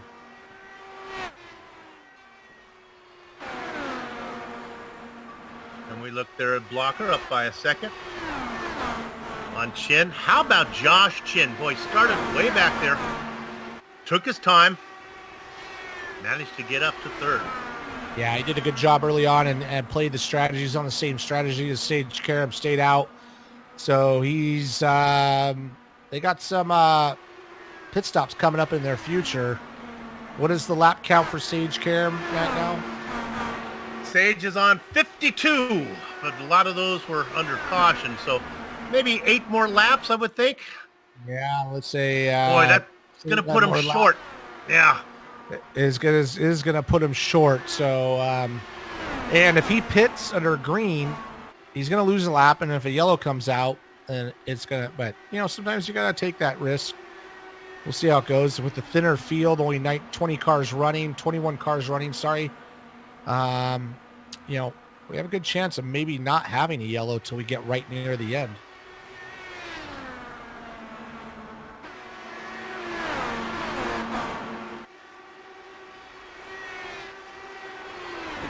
Go back to that battle we were looking at before, because it will not stop. This is Jay Brandt leading the group in 11th. Yeah, earlier it was Brandon Limkerman who's kind of leading the group. He's gapped those guys. So now the battle is between Brandt, Sandman, and Krahula. Krahula on that little alternate strategy, but he's been hanging in there right behind George Sandman, but he hasn't been able to get by. He's trying to run that higher line. I see George Sandman going right down to the yellow line, and that's risky, but I don't know if these guys are struggling to get by or they're just happy to run this pace at the moment and save those tires. It's hard to say. See on board with James Gurley. He's got George Sandman right behind him. And that aero wash is real. So you can see as he goes into the corner, he's going to try to enter a little bit higher to get that bite on that front end and hopefully get that drive. He's getting a good run off of the corner off turn 4, but unfortunately it puts him right in the aero wash going into turn 1. Spidey senses are tingling. Let's jump you up to 7th. This is Mike Rigney and a very aggressive Mark Cohn. Cohn about a car length back, and he has been testing the waters, trying it high, trying it low. Rigney's having none of it. Yeah, Rigney's doing a good job, but man, Rigney's getting right up to the wall on both exit 2 and exit 4. So Mark Cohn's just putting a little bit of heat on him, making Rigney work it a little bit. You can see right up next to the wall there, as close as you can get. Cohn gets a good run. He's slowly creeping in there, man. He might be able to make a move here pretty soon. We've been jumping it around a lot, so let's catch our breath and watch these guys work a bit. Now that is Kinsella getting out of the way. That's a lap car. The other car you see up ahead, that's Brian Carey in 6th. But boy, it's fun to watch Mark Cohn try to work it. It's just Boy, Richie, he gets it down low, but the car just won't stick. Yeah, I mean, they're working to use tires, but Mark's giving him that inside line. He's able to hold it, but you're going to get that run right here. This is going to be a really good run here. He's right in the gearbox.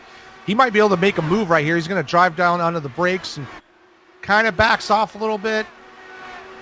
Rigney's giving him an opening. He's opening the door for him a little bit, but I don't know if Mark. Oh, here he goes. Here he goes. Oh, can't hold it down to the bottom. They're going to go side by side.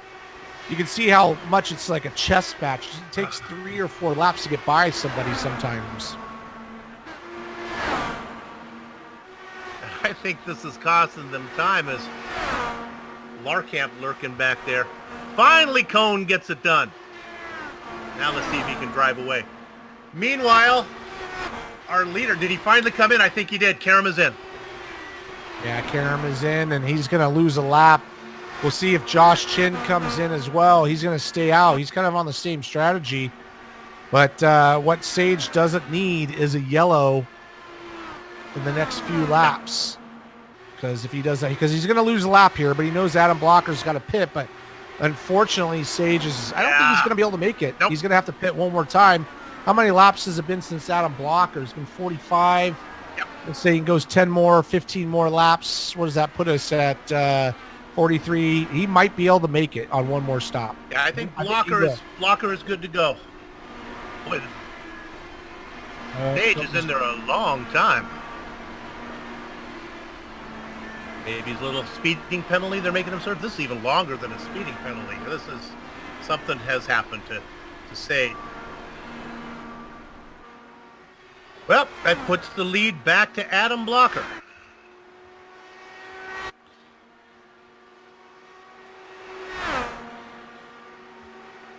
And let's go to second position. Here's oh my goodness.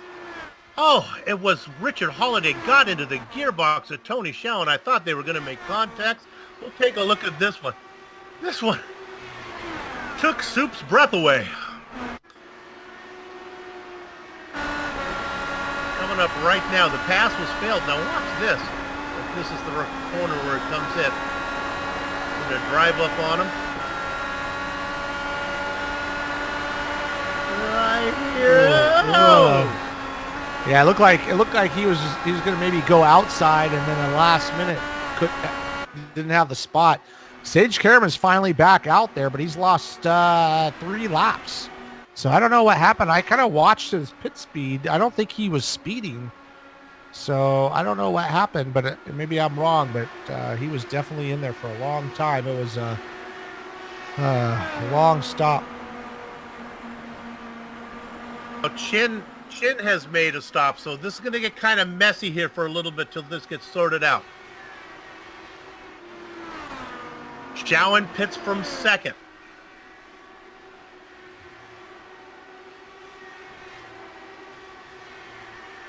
I can look here and see maybe who are we looking at that has made their stops. Would it be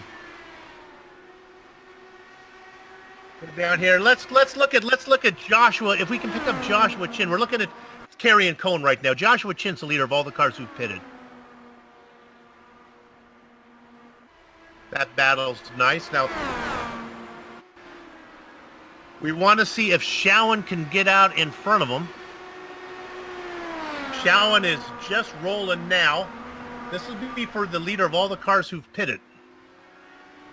Showen is out on track, and Shin goes by.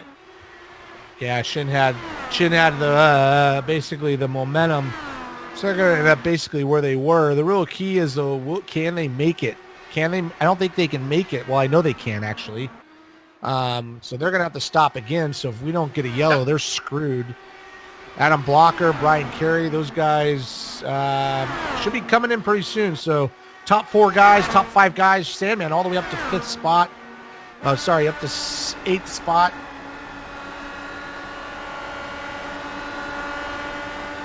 So we'll see. We'll see how long these guys are going to have to make it to lap, 45, 46 to make it to the end. If we go green all the way, we're pretty close to that right now. It's Mark Cone making that pass, and he decides to dive it into pit lane. So that's going to give, I believe, the lead to Brian Carey. Let's watch Cone come in. Looks to me like the leader of all the cars who have pitted is Holiday in 14th position. Yeah, 1 lap down in 14th spot. You're definitely going to lose a lap. We'll see if he can. I don't think he can make it either. These guys are going to pay the price if we go green the rest of the way. If we get a yellow, it'll change everything. But those guys are going to have to stay out and try to get the wave around and then try to pit after that. You saw Mark Cone rolling out, but Holiday goes by. So Holiday continues to lead. Of all the cars who've gone, he's gone 5 laps, which means he'd have to go 61 to get to the end. That's only doable if we have a explosion of yellow flags. And Richie, to be honest with you, you and I have done a lot of these races. They settle down. The herd thins, guys get into a groove, and we go green at the end. Yeah, I mean, there is a good chance. It just basically looks like we still have 21 cars out there running. That there's a good chance that they stay out. Blocker's in the pits. So Blocker is in. So the guy we want to pick up is Holiday. I don't think Holiday's going to get there. Holiday's coming out of 4 right now, but this is just to get his lap back. He's got to go all the way around.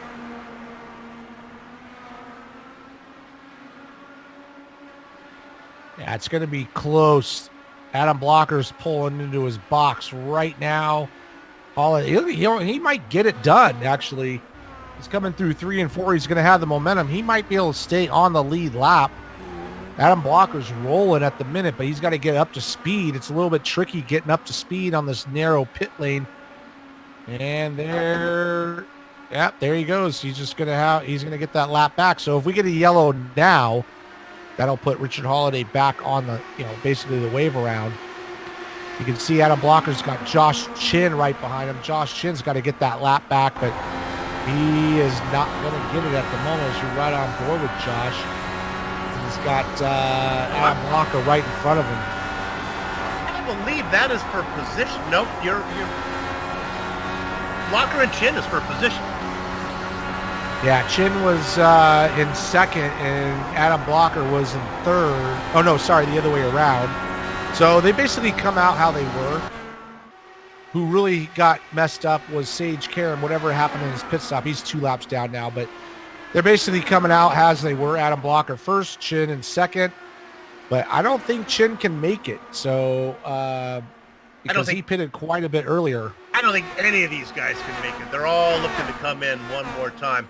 Some of them might have a chance if we get a yellow. These guys who are coming in now, 49 to go. Can we bring up our race analysis again, Director? What did they tell me on that? I think it said 55, right? 55, so. Yeah, 55 laps, so Adam can make it, Josh can't. Yeah. So right now you got Adam Blocker, Brian Carey can make it, barely. Adam Blocker and Brian Carey both pitted on the same thing. George Salmon maybe can make it. But if we go green the rest of the way, we got Samuel Reiner up in second place. Nice job for him. He's obviously on a different strategy. James Krahula as well, up to first at the moment. Samuel Ryman is leading this thing, baby. Atta boy, Sammy. Not sure if you're going to get credit with leading the lap, or you're going to make this pit stop. Krahula comes in.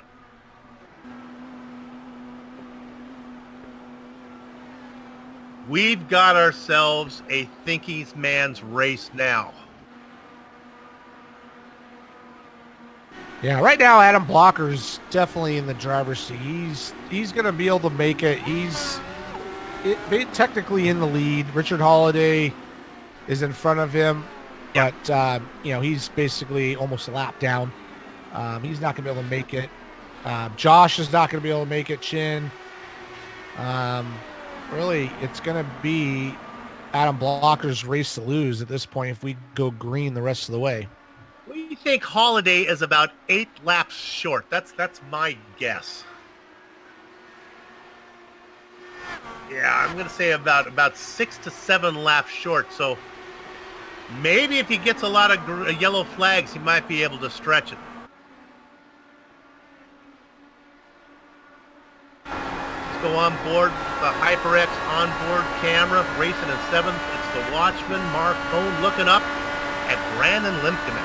Great run from Limkeman. Up 28 spots. Not the driver we're looking at, the car just ahead.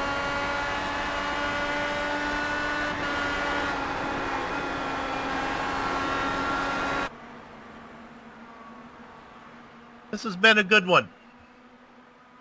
It's been a good race. We have some good passes, some good racing, good strategy. Not a lot of yellows. I mean, you've had a couple. You're going to get some, but hasn't been a yellow fest. And now we're down to that strategy type of run. Some guys doing different things. Better go up to the lead real quick here. This is kind of a pointless pass, but because we think Holiday needs to make another stop. But when you get a pass for the lead, you got to cover it. Here comes Blocker. I think he's going to run down Richard pretty quick. Yeah, well, Richard, what he needs to fight him off as much as he can so he can get a yellow pit and get the wave around. But he's done 20 laps since his last run. There's no way he's going to be able to make it. Really, it comes down to Blocker, Mike Rigney. Looks like he's good to go. And Stephen Larkamp. Those guys, George Sandman could possibly make it. That'd be a good run for him, starting way in the back. Drivers that we don't think can make it. Holiday, Chin, Showen, Limkeman we don't think can get there.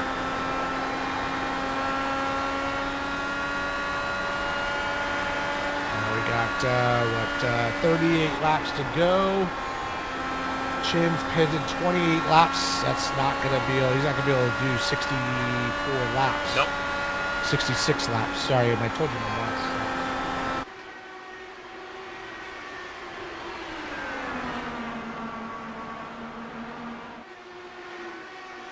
Really, it's going to come down to some of these guys just battling for the top 5. Chin doing a great job. Started 27th up to 4th. He's in a good spot. He's probably not going to win, but he's in a good spot to get a top 10. That'll really help with his point total. So he's done the right thing, doing the strategy he called to get up to that spot. So he's looking at that Showen and Chin battle. That's for 3rd. The real sleeper here, who I think is going to finish in 2nd if things stay where they are right now, is Brian Carey. He races in 5th, but I think Holiday, Showen, and Chin will all need to make a stop, and I think Carey is good to go. He's only been out there for 17 laps. 17 and 36. Yeah. That gets you close. Well, he pitted the same time as Adam Blocker, so if Adam can make it, he can make it. Yeah. Also, if you go back to Stephen Larkamp as well, he's pitted on that lap. So those guys are, if we go green, they're hoping for green the whole way. Jay Brandt, too. We don't want to miss Jay Brandt out there. He's having a good run. He's just one spot ahead of Larkamp. There's Stephen Larkamp. Races in 9th. 9/10 of a second ahead of him is Jay Brandt. Brandt having a good run. Started in 37th in 8th spot. There's Jay.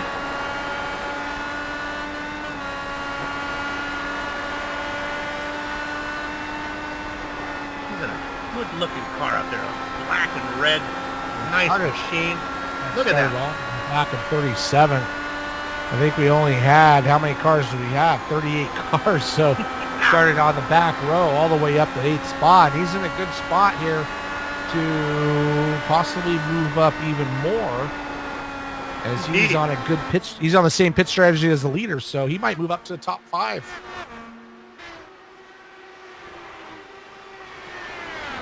Indeed, right now, all those guys up front are hoping for green the rest of the way. The other guys are hoping for yellow.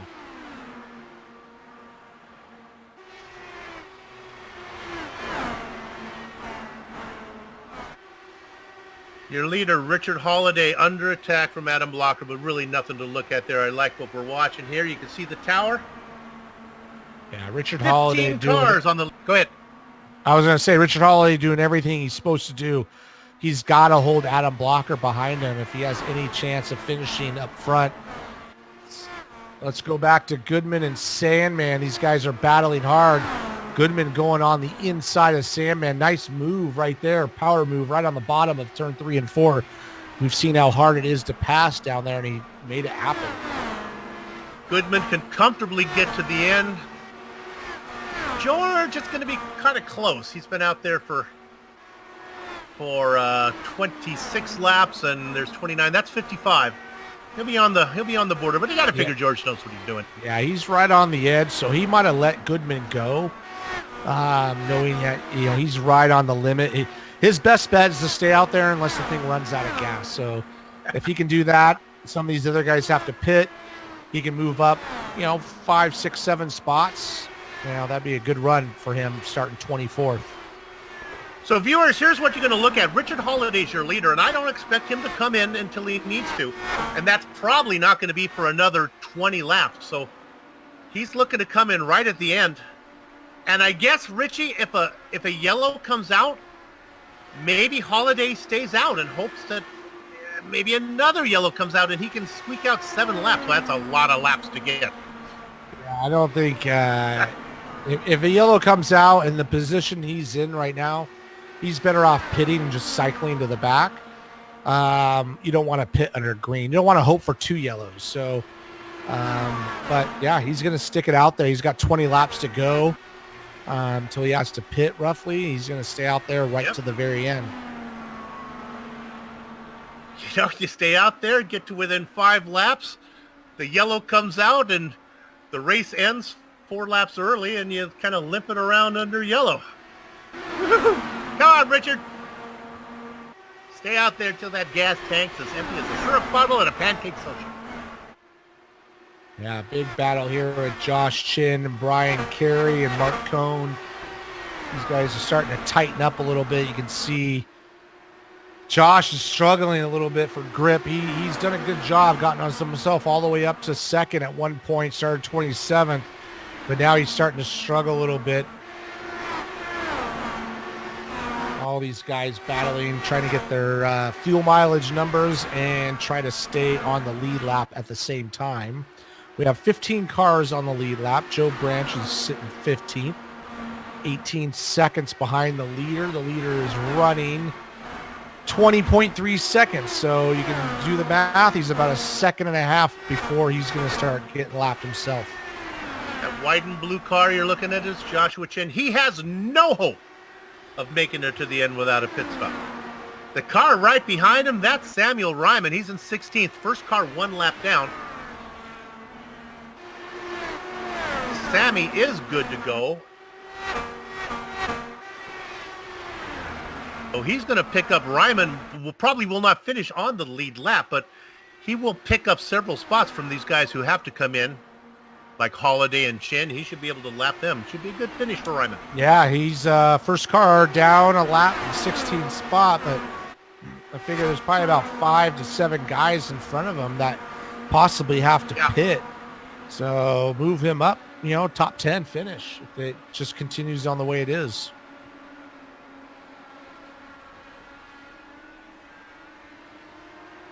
The real battle, the first real battle, what I think is going to be for second is the driver in 5th, Brian Carey, and right behind him is Mark Cohn. I think both these guys can get to the end, and I think they have no chance of getting to Blocker, but they are racing for second position right now.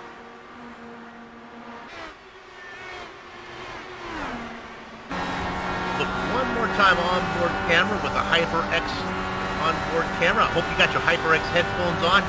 Hear that engine.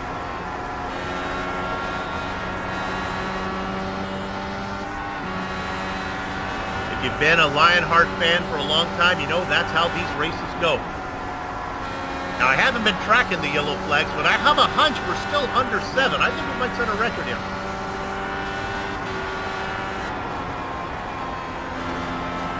Look at Cone start to run down Carey. Yeah, Mark's done a great job. Started 20th up to 6th. He's hunting down Brian Carey. Yeah, we'll see how that goes. I think Brian Carey, I know he can make it.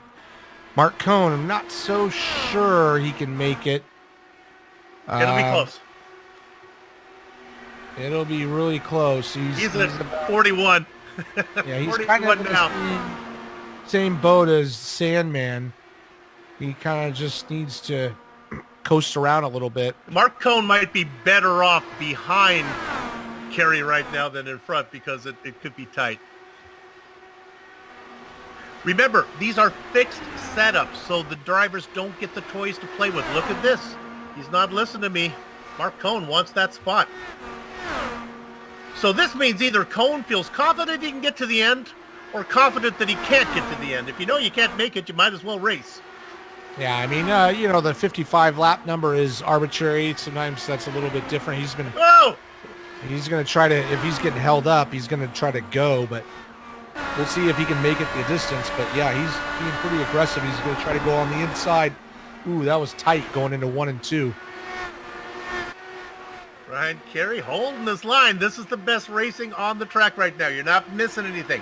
Yes, Holiday leads, but he's going to pit soon. You know, that Holiday number, Richie, will give us a real indication how far these guys can go. Holiday on 49 laps. Yeah, I mean, they claim they can go 55 laps. They've been under green since they stopped last, so hopefully we can go all the way and get a real good number. Adam Blocker just sitting there as they go through traffic now. I think the watchman got him. Nope. Looks like Sandman's going a lap down. It's going to put... he's going to try to make it. I think Sandman's going to try to make it. That's it for Joshua Chin. He has to make a stop.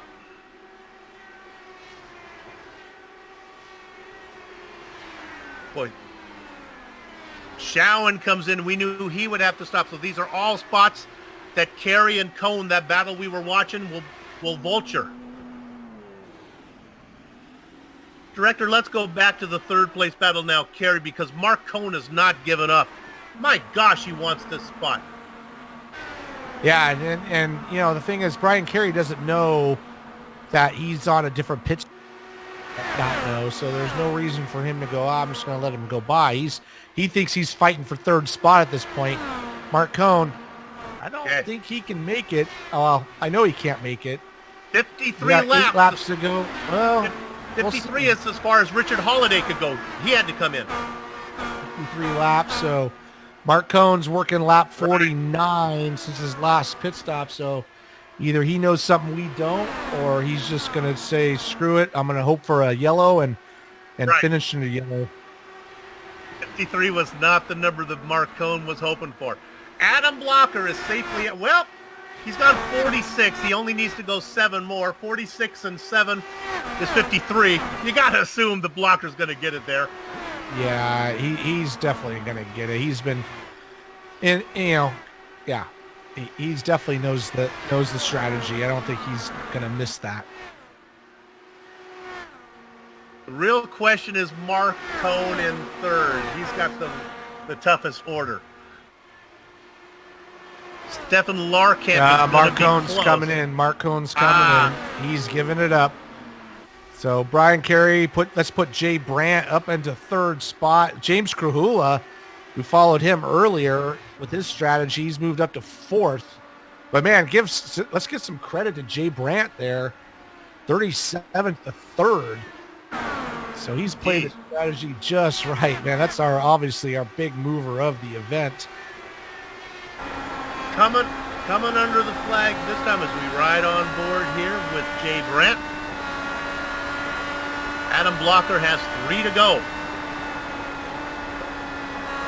So basically, 19. Go ahead. I was going to say, basically what we're seeing right now is how the race is going to finish.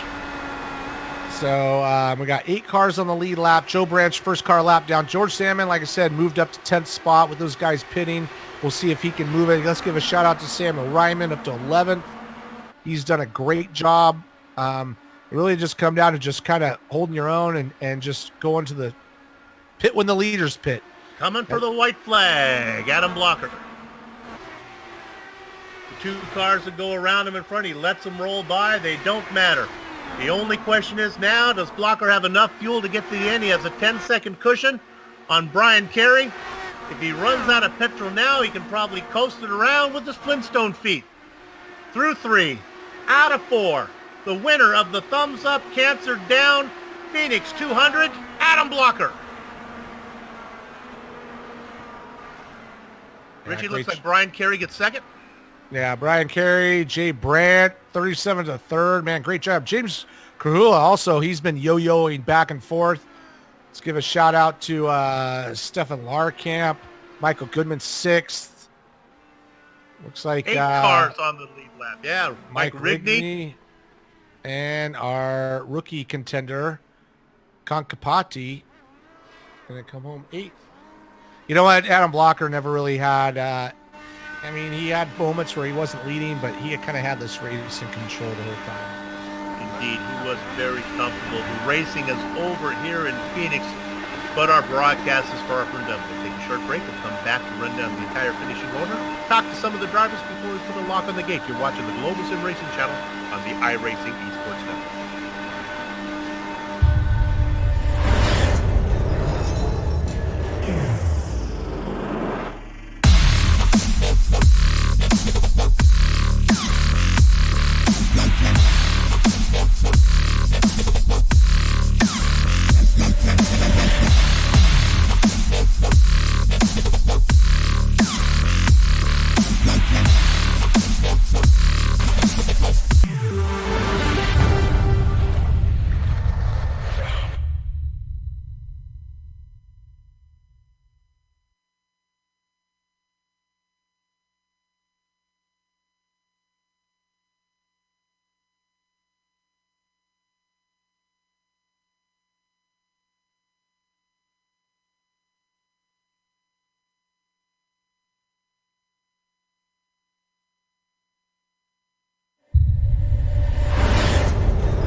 back to the iRacing Esports Network and the Global Sim Racing Channel's coverage of the Thumbs Up Cancer Down Phoenix 200. This is the HyperX post-race show.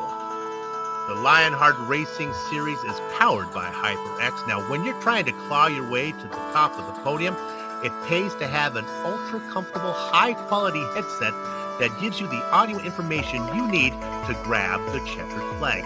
From high-performance drams and SSDs, outstanding microphones, accurate mice, responsive keyboards, to their legendary cloud line of gaming headsets, HyperX makes the gaming gear you need to succeed.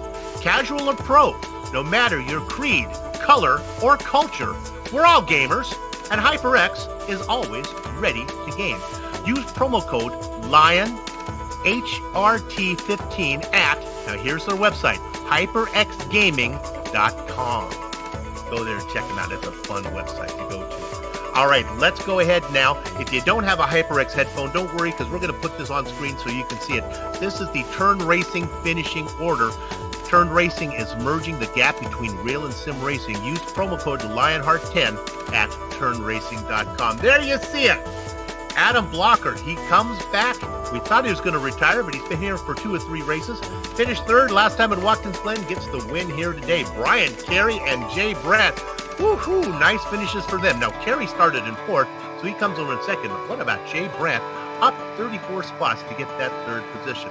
James Krahula comes in 4th position ahead of Stefan Larkamp. The back half of your top 10, Michael Goodman has another good performance. That's going to help him in the points. Ahead of Mike Rigney, Arjuna Yesikan Kapati in the 8th spot. Joe Branch after him. And George Sandman is in 10th. Richie?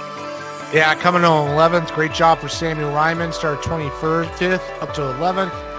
12th to be Brian Beard. 26th to 12th. Richard Holiday had the lead for a while, but had to bake that last stop. 23rd to 13th. Tony Schoen 14th. Josh Chin was up there up the front. 27th to 15th. And you know what this is going to do, Soup? This is going to tighten that Rookie of the Year battle up for Kankapati and Josh Chin. So we're going to keep an eye on that. Coming on 16th was Brandon Linkerman. 17th, Mark Cohn. Did a good job up front. Made some good moves. Sage Karam, I don't know what happened in his pit stop, but he was leading and had a problem. Finishes 18th. Ron Hacker 19th. And Joe Hasser in 20th. Hazard was 6 laps down. Then it gets ugly for the rest of these guys. Andrew Kinsella 58 laps down. Everyone 100 laps down or more. Chris Lanini, Chris Stouffer, Bart Workman, Brian Yazik, Scotty Johnson. I'll just finish these out because this is just kind of some sad stuff going on down here. Damon Martinez, Connor Harrington, Scott Holmes, Adam Frazier, Nathan Lewis, Jason Galvin, Ken Hacker, Darren Ganji, having a good run until things went south for him. Dustin Wardlow, Tyler Graff, Justin Weaver, and George Anzaldo. All right. Let's go ahead. You know what? I always get to talk to the winner. Richie, do you want to see? Is Blocker there? I guess he's not. Is he? Oh, there he is. Richie, why don't you talk to our winner today? All right. Adam Blocker, you there with us? Yep, I got you. Oh, man. You pretty much, I predicted the race win would come from the top 10. I should have just predicted it would come from the pole position. Pretty masterful race. Pretty, straightforward pit stop strategy. Some of those guys tried to beat you on that, but looked like you had everything under control there. Tell us a little about it. Yeah, so obviously I was really happy to get pole at the beginning of the race. I knew it was going to be crucial with how important track position was tonight. And then we just made the right pit calls. Obviously, if you stay out too long, you risk having to make a green flag stop and going a lap down. And I wouldn't say it was straightforward. The first pit stop we made around lap 25 under caution, that was, touch and go. I could have stayed out there, but it ended up being the right call to stay out to pit there. And then the main one we were debating over was the one with, like 120 or so to go, 115, whatever, where Chen and Sage decided to stay out, and we pitted because we were like, you can make it from here if you save a little bit and if it goes green. And I decided, if I pit now and it doesn't work out, I'm going to finish 5th. If I stay out and it doesn't work out, I'm going to finish 15th like Chen did. So, that's why we just decided to pit. And then we got a yellow, which made it easier to make it. And then, I was saving the first stint under that green run just to make sure I didn't get caught out by a yellow during the pit stop cycle. Yeah, and then the last stint I had it, so it's just kind of cruising behind Richard till I knew he had to pit. Yeah, let's go on that last part of the race. So like in the first 100 laps or so, we had about 5 or 6 cautions roughly. Don't quote me on my math there, but we had a few cautions. And then were you surprised that it went that long without a caution though? I mean, that's the way it had to work out for you, right? So you had to be able to stick those guys out there and make them suffer with a green flag pit stop. Were you surprised by that? I knew it was possible because I knew they would string out, but and I also knew that our strategy would work out even if we got a yellow. It just depended on when the yellow happened. Like, I think we had a better likelihood of winning. It's just, obviously there was a risk if the yellow came out at some times that we would, lose out. But yeah, once we got through the round of green stops, I was like, okay, even if we get a yellow now, I can just stay out on old tires and defend the lead. And everyone else that was on the other strategy was going to have to pit anyway for fuel. So I was like, as long as we get 50, 60 laps, we don't even need 110. I'll be good. So. Yeah, no, it was a great race. Great comeback, winning your first race of the year here for us, and probably move you up in the standings a few bit. I won't be surprised. Kind of give us some people to thank for your win here tonight. Yeah, mainly just want to thank the team, Adrenaline, and I guess, Power Slide's also in the car. Yeah, especially, we kind of work together to make all the pit calls and fuel numbers and stuff. And yeah, I just want to shout out Brian for making it Adrenaline 1-2 and Joe Branch and Arjuna for getting 8th and 9th. And yeah, just really happy to get the 21st win, I think, in this league, which I think is now the all-time record. So really happy with that. Definitely going to celebrate that. Yeah, well, I don't think it's going to be your last. Well, congratulations, Adam, and I'm sure we'll be seeing you at the next one. Thanks for joining us. Yep, see you in Kentucky. There you have it, the Sim Experience Victory Lane post-race. Next, let's go ahead and we're going to talk here in a second, and I'm going to tell you that what we're doing here when we go to Victory Lane to talk to these people. You got to remember that the Sim Experience AccuForce steering system is the most advanced tuning feature on the market. The AccuForce Direct Drive is second only to the real thing. To check out the entire Sim Experience line of products, head over to the simexperience.com. You don't want to miss that victory, and of course, brought to you by the great folks at Sim Experience. We're going to talk now to Brian Carey. Brian, there we go. Second place today, Brian. You had a third place once at Montreal, but this is your best finish in Lionheart history.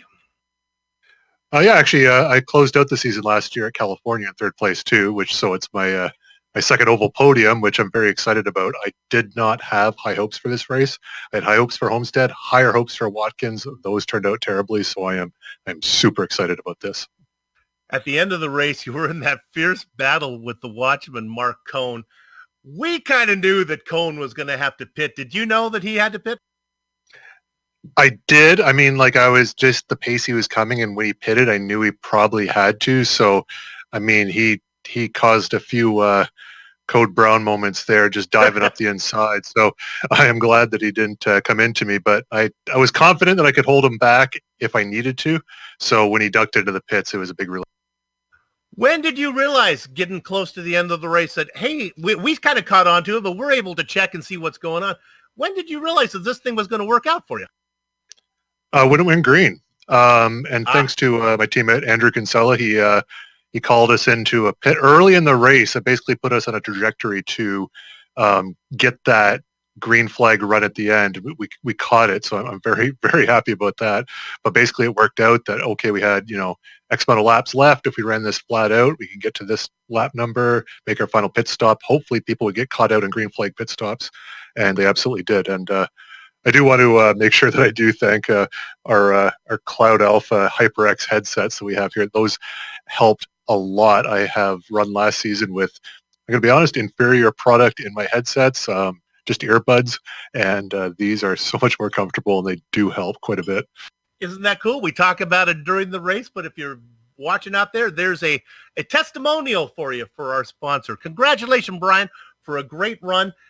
We saw it coming. Second position was right there. You had nothing for blocker, but second was pretty good. Yeah, basically second place was way more than I could hope for today, so I'm super happy about that and looking forward to the next one. Got it. Congratulations. Second place today, Brian Carey. Richie, who you got? Yeah, well, we got Jay Brandt coming in. Third spot, started 37th. I'm going to say, Jay, that I'm going to say we didn't talk about you much, but I guess we should have, man. Great job. I mean, that's hard to do from the last row of the grid, missing all those wrecks and finishing on the podium. Tell us a little bit about your race. Well, still Brian here. You guys, my PR guy hasn't pulled me out yet, so what? Oh, there we got rid of. All right, there we go. Jay, you there? I'm here. All right, Jay, let me repeat what I said. Hey, started 37th, back to third, or up to third. I'm sorry we didn't really focus on you that much, but from the last row of the grid all the way up to third, you got to get some kudos for that. Tell us a little bit about your race. Yeah, well, up until the end, I didn't give you much to focus on. I had good pace all week, and then I decided to hit the wall on my second qualifying lap, so I started from the back. And if you're going to move up that far, you better have some luck on your side, and I had plenty of it. I was able to avoid the crashes, and because I was running behind a bunch of cars, I had really good fuel mileage, and one by one at the end, man, they kept peeling off the track to pit, and I was good to go, so it worked out. Yeah, obviously you don't have the pit stop numbers that we have. We kind of knew that was going to happen for you. One thing I wanted to ask Adam, I didn't ask him, I wanted to ask you is, was there a big difference between used tires and old tires? Because we saw James Grahula not pit earlier and was able to hold on the lead for a long time. And was that any difference? Or just pure fuel number?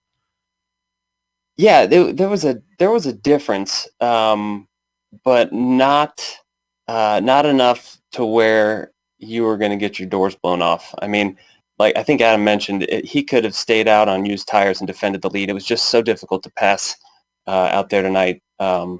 Fuel was definitely king over tires for sure. Yeah, it looked like it wasn't like a huge advantage, but he definitely wanted to run the high line. It looked like they're out, and man, great job. I got to say, that's pretty tough to do. 37th to third in a field like this, missing the wrecks and everything. Got to give you shout out to you, man. Great job, and give us some people to thank for your podium finish. Yeah, want to thank Scotty Johnson and all the guys at Skidmark. Bart Workman was in my ear for the second part of the race and really helped out. Our sponsors, HyperX, and the guys at Turn Racing. I'm myself. I'm running a custom wheel from Turn, and it's absolutely fantastic. So, other than that, congrats to Brian and Adam, and come out and see you next week. Absolutely, we'll see you in Kentucky at the next one. Thanks for joining us here, Jay and Soup. You want to wrap it up? The old clock on the wall says it's time to go, but we can't leave until we thank everybody that made this possible, starting with First Medical Equipment. They've been the source of medical supplies and equipment in the Burlington, Iowa area for years because of their superior commitment to provide the absolute best in product quality and customer service. HyperX, whether you play, whatever you play, however you play, HyperX knows we're all gamers. Use promo code LionHRT15 at hyperxgaming.com. Sim Experience, second only to the real thing. SimExperience.com. And Butt Kicker. Bring more realism and immersion to your sessions. Use promo code LION2020 at thebuttkicker.com. Hey, to contact any of the sponsors you see on the screen right now, go to LionheartRacingSeries.com. Click on the 2020 sponsors, and then just scroll down and hit one of their drop-down menus, and you're good to go.